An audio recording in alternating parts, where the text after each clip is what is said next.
Hey, welcome back. Today we're going to talk about handling objections, something that's so crucial to being successful in the insurance industry. And I'm going to give you 5 specific tips and a little formula that I use to overcome any objection at any time. I've had some crazy stories. I've overcame some of the wackiest objections. I'm talking objections like, hey, we don't give our bank account information out. We haven't given our bank account information out for 40 years. Overcame that one. Hey, stick it in the mail. I do not want you to come to my house. Boom. Overcame that one. So these things I'm going to share work, and they will work for you as well. Number 1 is understand the objection. So when someone's saying something, where are they coming from? Are they saying they're not interested? Because that's just what people say, right? Or like as an example, when you walk into like Best Buy, right? And what do they say? How can I help you, right? Can I help you find anything?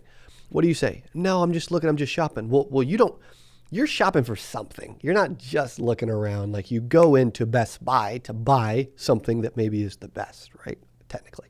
But really, you're going there because you had something in mind that you wanted to look at. I'm not saying you're going to buy it on the spot, but you at least knew.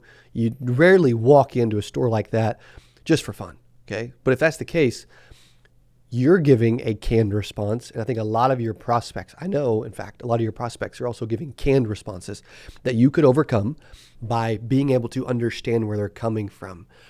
And also understanding, it also means like not giving up on it, right? Which brings me to my second point, which is stay calm and composed. It's so easy for several things to happen, to get defensive, to say that,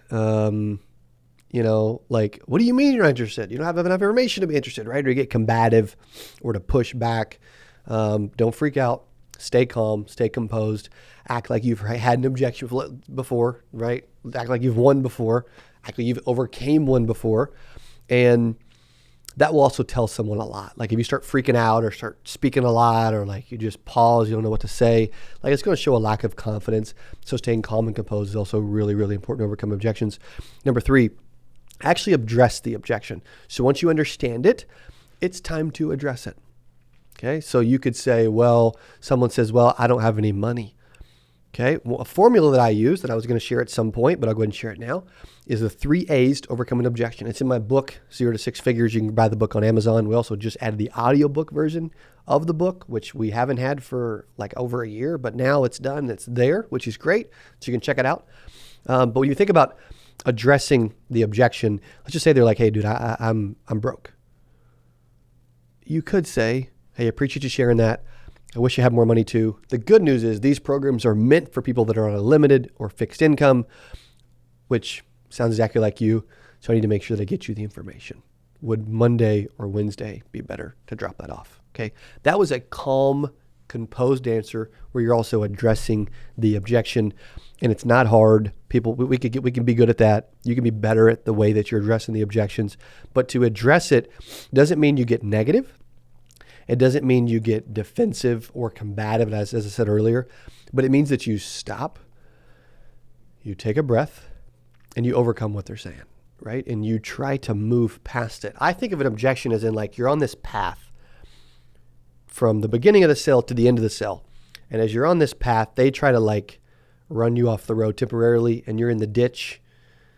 Your job isn't to like keep driving in the ditch. It's actually to like steer back on the road, back to where you're headed, right? And to keep going to the end of the line, okay, to the finish line, which is closing a deal, okay? So number 3, address the objection.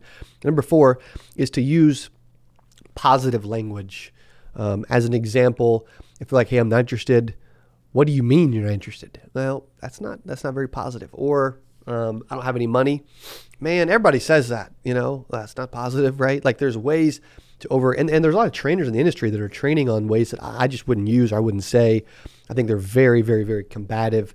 I think people that still do business with people they know, like, and trust, and knowing you is part of the equation. They may not know you yet.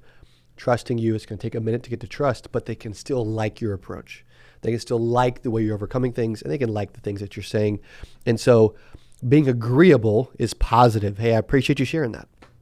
I understand there may be some hesitation. I totally get what you're saying. I respect your approach on this. Thank you for sharing that. I really appreciate it, right? Like it can be less combative and more comparable to like actually work through it by using some positive language against trying to stay on that same path. I think that's why I've been able to overcome and make so many sales over the years that I should not have got, and the average salesperson that was there the week before me just didn't get, is because I was able to use positive language and not give up, not tap out so easily. Okay, so number 4 is use positive language. Number 5 is just stay positive overall, right? Like staying positive is essential when you're overcoming objections. It's important to remember that objections are a normal part of the sales process. I think that's one of the biggest things that's important to say is you're going to get objections. It's going to happen. And in fact, I actually prefer to get objections. Here's what I mean. I know it's a little foreign, a little interesting, but if you go through a sales cycle, think about this. If you go through a sales cycle and you go through all the steps and you get to the end and they give you no objections, does that concern you at all? Right? Because it concerns me. Like if somebody doesn't push back at all, then it makes me worried that they're going to like buy from the next person because they were easy to sell, or they didn't give any pushback, or they're going to change their mind 6 days from now, 6 hours from now, right? Like I want some pushback. My best clients gave me objections.